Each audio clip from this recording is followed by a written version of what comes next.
Welcome to special analysis. నేను రమా మండవ. ఈరోజు అనాలిసిస్లో భాగంగా మనం తీసుకోబోతున్న టాపిక్ ఏంటంటే స్కిల్ కేసులో చంద్రబాబు నాయుడు మిస్టర్ క్లీన్ అని చెప్పేసి నేను టైటిల్ పెట్టాను. దాని కంటిన్యూషన్గా జగన్ పతనానికి నాంది ఇక్కడి నుంచే స్టార్ట్ అయింది అని చెప్పేసి టైటిల్ పెట్టడం జరిగింది. ఆ అంశం గురించే ఈరోజు మనం డిస్కస్ చేయబోతా ఉన్నాం. ఇక్కడ చూసినట్లయితే స్కిల్ డెవలప్మెంట్ కేసు ఏ స్థాయిలో రాష్ట్రంలో సంచలనం సృష్టించింది అనేది కూడా మనకు తెలిసిందే. ఏదైతే 23 సంవత్సరం అంటే 2023 ఆల్మోస్ట్ సెప్టెంబర్ ఎండింగ్లో జగన్మోహన్ రెడ్డి ఒక రాష్ట్రంలో ఒక సంచలనానికి తెరదీశారు. అప్పటికే ఆయన అధికారంలోకి వచ్చిన తర్వాత వన్ సైడెడ్గా టీడీపీ శ్రేణులను టార్గెట్ చేస్తూ వచ్చారు. ముందుగా టీడీపీ ఆర్థిక మూలాలను కొట్టే ప్రయత్నం చేశారు ఆయన. అదేవిధంగా ఒక కమ్మ సామాజిక వర్గాన్ని, చంద్రబాబు నాయుడు సామాజిక వర్గానికి చెందిన నేతలందరినీ కూడా వ్యక్తిగతంగా టార్గెట్ చేశారు. ఆల్మోస్ట్ ధూళిపాల నరేందర్ దగ్గర నుంచి దేవినేని ఉమా దాకా అందరినీ కూడా ఏదో ఒక కారణంతో జైల్లో పడేసే ప్రయత్నం చేశారు. కొంతమందిని చిత్రహింసలకు కూడా గురి చేశారు. ఇవన్నీ థ్రెటన్ చేస్తూ ఉంటే వాళ్ళని చూసిన ద్వారా వాళ్ళ వెనుక ఫాలో అయ్యే ద్వితీయ శ్రేణి క్యాడరు, ఏదైతే ప్రథమ శ్రేణి క్యాడర్ ఉంటుందో వాళ్ళు భయపడతారు. తద్వారా కింద ఉన్న కార్యకర్తలు భయపడతారు. సో అలా పూర్తి స్థాయిలో టీడీపీని ఒక భయం కపితులను చేసే విధంగా టీడీపీ నేతలనే జగన్మోహన్ రెడ్డి వ్యవహరించారు.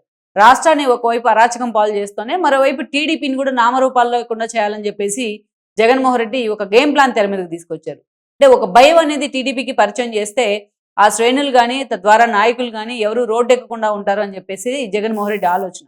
అందుకే ఆ రోజు చూస్తే మనం ఆఖరికి కరోనాకు కూడా కమ్మ సామాజిక వర్గాన్ని అందించారు. ఎన్నికల కమిషనర్కి కూడా సామాజిక వర్గాన్ని అందించే ప్రయత్నం చేశారు. ఇంత దారుణమైన థ్రెటనింగ్స్ జరిగాయి టీడీపీ శ్రేణుల మీద.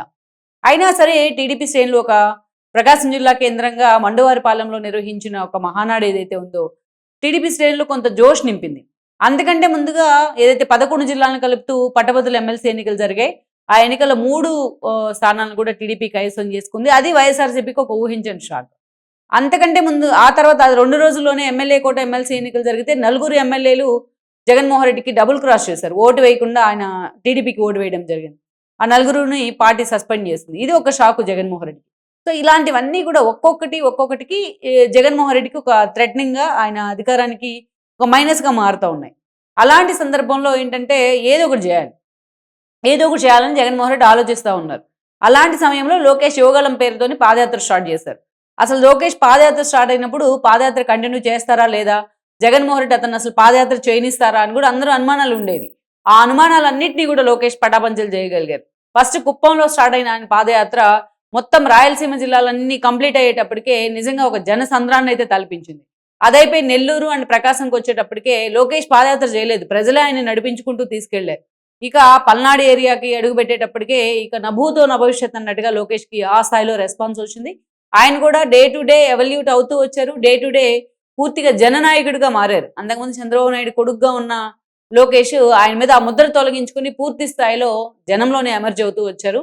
అలా టీడీపీ మళ్ళా మన రెక్కలు కట్టుకుని మనం ఏదైతే ఫీనిక్స్ పక్షితో పోలుస్తూ ఉంటారు టీడీపీ నేతలు చాలా మంది, ఏదైతే అది తగలబడ్డా కూడా మళ్ళీ ఆ బూడిదలోంచి పైకి లేస్తుంది అనేది.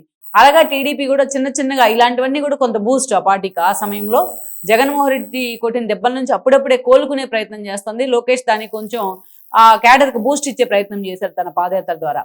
ఇలాంటి సమయంలో ఏదో ఒకటి చేస్తే కానీ టీడీపీ నేను ఎదుర్కోలేని అనుకున్నారు జగన్మోహన్ రెడ్డి. కేసే లేని చోట స్కిల్ డెవలప్మెంట్ పేరుతోని ఒక కేసు క్రియేట్ చేయడం జరిగింది. ఎక్కడో ఆయన ప్రజాగళం పేరుతో తిరుగుతూ ఉన్నారు చంద్రబాబు నాయుడు. నంద్యాల పర్యటనలో ఉంటే నైట్ వెళ్ళి ఆయన్ని అత్యంత దారుణంగా, ఆ రోజు రఘురామరెడ్డి లాంటి వాళ్ళు ఉన్నారు సిఐడి తరఫున, ఆయన అరెస్ట్ చేయడానికి వెళ్ళి ఉన్నారు. సునీల్ కుమార్ సిఐడి చీఫ్గా ఉన్నారు.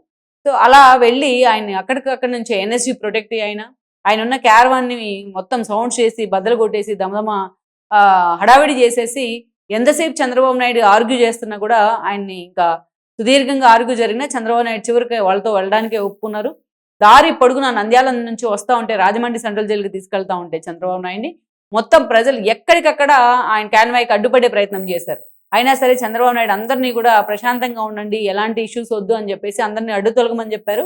ఎప్పుడైతే చంద్రబాబు నాయుడు రాజమండ్రి సెంట్రల్ జైలుకి తీసుకెళ్లి దాదాపు 53 రోజులు జగన్మోహన్ రెడ్డి ఆయన నిర్బంధించారు. ఒక వయసు ఆల్మోస్ట్ 72 ఏళ్ల వయసు, 73 ఏళ్ల వయసు అప్పటికే. ఒక సుదీర్ఘ రాజకీయ చరిత్ర. ముఖ్యమంత్రిగా సుదీర్ఘ కాలం పనిచేశారు, ప్రతిపక్ష నేతగా పనిచేశారు. ఇంకా గట్టిగా చెప్పుకోవాలంటే జగన్మోహన్ రెడ్డి తండ్రి ఈయన మీద కేసులు వేశారు, జగన్మోహన్ రెడ్డి తల్లి కేసులు వేసింది, జగన్మోహన్ రెడ్డి కేసులు వేశారు. ఇంతమంది తన మీద కేసులు వేసినా ఎన్నోసార్లు ఒక స్వచ్ఛమైన వ్యక్తిగా ఆయన బయటపడ్డారు. ఎక్కడ కూడా తన మీద కేసులు ప్రూవ్ కాలేదు, వాటిని ప్రూవ్ చేసేంత పరిస్థితి లేదు, ఫేక్ కేసులే కాబట్టి. ఆరోపణలు మాత్రమే ఎదుర్కొంటూ వచ్చారు ఆ కేసులో చంద్రబాబు నాయుడు. కోర్టు కూడా చాలాసార్లు చాలా కేసులు మొత్తం కనీసం పూర్తి స్థాయిలో అసలు కేసులు వేసిన వాళ్ళు ఆధారాలు కూడా ప్రొడ్యూస్ చేసిన పరిస్థితిలో వాటిని కొట్టేసిన పరిస్థితి ఉండేది. అలాంటి చంద్రబాబు నాయుడిని తీసుకొని వెళ్ళి 53 రోజుల పాటు జైల్లో పెట్టారు జగన్మోహన్ రెడ్డి. తద్వారా లోకేష్ పాదయాత్ర బ్రేక్ చేయొచ్చు అనుకున్నారు. తద్వారా పార్టీ శ్రేణులు డీమోరలైజ్ చేయొచ్చు అనుకున్నారు. నడిపించే నాయకుడు లేకపోతే ఆ పార్టీ కుదేలవుతుంది అనుకున్నారు. కానీ అందరు అంచనాలని పటాపంచలు చేసే విధంగా ఎప్పుడైతే చంద్రబాబు నాయుడు జైల్లోకి వెళ్ళారో ఆ మరుసటి రోజు నుంచి ప్రపంచం మాట్లాడింది ఆయన గురించి. ముందుగా పవన్ కళ్యాణ్ లాంటి వాళ్ళు కనీసం లొకేషన్ లోపలికి వెళ్తానంటే తన తండ్రిని చూడడానికి ఆయన రోడ్డు మీద ఆపేస్తే నడు రోడ్డు మీద కూర్చున్నారు ఆయన కన్నీళ్ళు పెట్టుకుంటూ. ఆ రోజు నేను ఎప్పటికీ మర్చిపోలేనని చెప్తా ఉంటారు. ఏ టీడీపీ కార్యకర్త కూడా మర్చిపోలేరు ఆ రోజుని. ఆ తర్వాత చూస్తే పవన్ కళ్యాణ్ ఆయన పరామర్శించడానికి ములాఖత్కి వస్తూ ఉంటే ఆయన అడ్డుకున్నారు కృష్ణా బోర్డర్లో.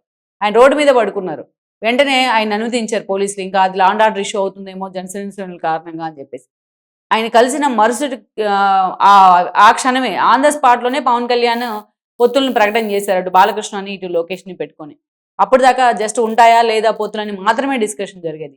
ఎప్పుడైతే చంద్రబాబు నాయుడిని జగన్మోహన్ రెడ్డి అరెస్ట్ చేశారో ఆ రోజే అతని పతనానికి నాంది స్టార్ట్ అయింది. ఇది ఎవ్వరూ కాదనలేని వాస్తవం. ఎందుకంటే ఆ రోజు ఎప్పుడైతే చంద్రబాబు నాయుడు మీద టచ్ చేశారో జగన్మోహన్ రెడ్డి ఊహించలా ఇంత హ్యూజ్ రెస్పాన్స్ వస్తుంది ఆయన అరెస్ట్కి వ్యతిరేకంగానే. ఈవెన్ ఆయన పార్టీలో ఉన్న మాజీ మంత్రి బాలినేని కానీ, బొత్స కానీ, పెద్దిరెడ్డి లాంటి వాళ్ళు కానీ చాలా మంది దీన్ని ఖండించారు. జగన్మోహన్ రెడ్డి నువ్వు చేస్తున్న తప్పిదే అని చెప్పి. అయినా జగన్మోహన్ రెడ్డి ఆ రోజు వినిపించుకోలేదు. ఎలాగైనా సరే నన్ను జైల్లో పెట్టారు కాబట్టి అప్పుడు కేసులతో చంద్రబాబు నాయుడు కూడా జైల్లో పెడదాం అనుకున్నారు. పెట్టారు. లోకేష్ ఆయన అనుకున్నట్టే పాదయాత్ర ఆపారు. కానీ ఆయన ఢిల్లీలో ఉండి అటు లీగల్గా అన్ని ఇష్యూస్ని కూడా అటు కేంద్ర ప్రభుత్వం కూడా ఫాలోఅప్ చేసుకుంటూ వచ్చారు. అయితే ఎప్పుడైతే పవన్ కళ్యాణ్ వచ్చి పొత్తులు ప్రకటన చేయడం కానీ ఆ తర్వాత చంద్రబాబు నాయుడికి మద్దతుగా ప్రపంచం మాట్లాడింది. ఆ రోజు ఏపీలోని గల్లీ మొదలు పెడితే జిల్లాలు దాటుకుని ఏపీని దాటుకుని రాష్ట్రాలు దాటి దేశ స్థాయిలో అంతర్జాతీయ స్థాయిలో కూడా చంద్రబాబు నాయుడు అరెస్టుకు నిరసనలు వెల్లువెత్తాయి ఇతర దేశాల్లో సైతం. ఆ స్థాయిలో ఒక నాయకుడి కోసం మనం ఎప్పుడు కూడా ఉద్యమాలు చూస్తూ ఉంటాం. తెలంగాణ తొలిదశ మలిదశ ఉద్యమాలు చూసినా ఒక కాజ్ కోసం సోషల్ కన్సర్న్ ఉన్న ఒక కాజ్ కోసము కొన్ని రాష్ట్రాల కోసము ఇంకో దానికోసము లేకపోతే నీళ్ల యుద్ధాలు ఇవన్నీ చెప్పుకుంటా ఉంటాం. ఇవి జరుగుతూ ఉంటాయి యాక్చువల్గా నిరసనలు కానీ దేనికైనా సరే. కానీ ఒక వ్యక్తి కోసం ఆ స్థాయిలో నిరసన రావడం అనేది మాత్రం నిజంగా చంద్రబాబు నాయుడు చేసుకున్న అదృష్టం అది. ఆయన చెప్పేవాళ్ళు అంతకుముందు జైలుకి వెళ్ళకముందు ఎప్పుడు నేను హైటెక్ సిటీ కట్టాను, నేను సైబరాబాద్ నిర్మించాను అని ఆయన చెప్తే ఎవరు పట్టించుకునేవాళ్ళు కాదు. ఎప్పుడు ఇదే చెప్తా ఉంటారు చంద్రబాబు నాయుడు బోరింగ్ అనుకునేవాళ్ళు. కానీ చంద్రబాబు నాయుడు వన్స్ జైలుకి వెళ్ళిన తర్వాత ప్రపంచం ఆయన గురించి మాట్లాడింది.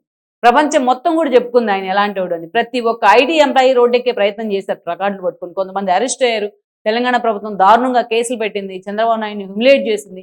సో ఇవన్నీ కూడా టీడీపీ క్యాడర్లో చంద్రబాబు నాయుడు అరెస్ట్ అనేది ఈ రెస్పాన్స్ చూసిన తర్వాత టీడీపీ క్యాడర్లో కసి పెరిగింది, రోషం వచ్చింది, పౌరుషం వచ్చింది.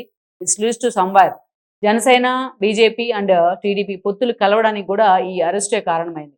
పవన్ కళ్యాణ్ లాంటి వాళ్ళు ఇనిషియేట్ తీసుకోవడానికి కూడా ఈ పొత్తే కారణమైంది. అందుకే చెప్తా ఉంటారు ఆయన ఎప్పుడు నన్ను చంద్రబాబు నాయుడిని తిరిగి కలిపిన ఘనత జగన్మోహన్ రెడ్డికి దక్కుతుంది అని చెప్పేసి. అందుకే నేను ఎక్కువగా జగన్మోహన్ రెడ్డిని తిట్టరు పవన్ కళ్యాణ్ ఏదైతే అధికారంలోకి వచ్చిన తర్వాత.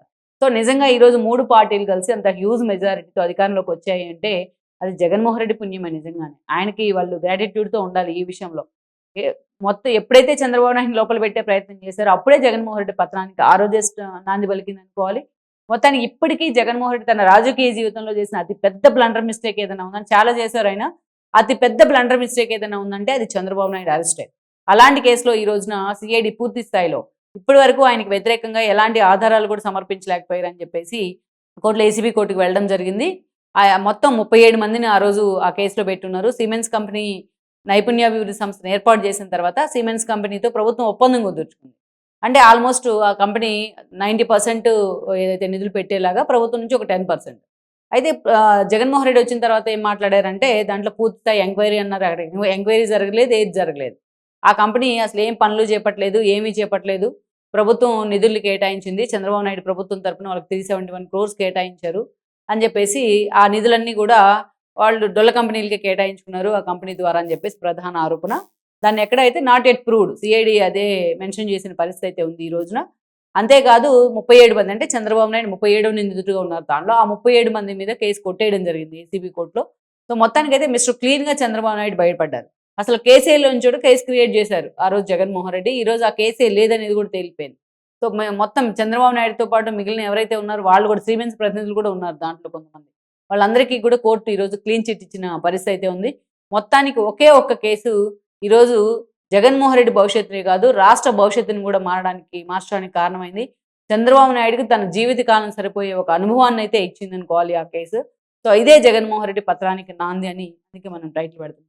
Please share, like and subscribe R24 Telugu YouTube channel.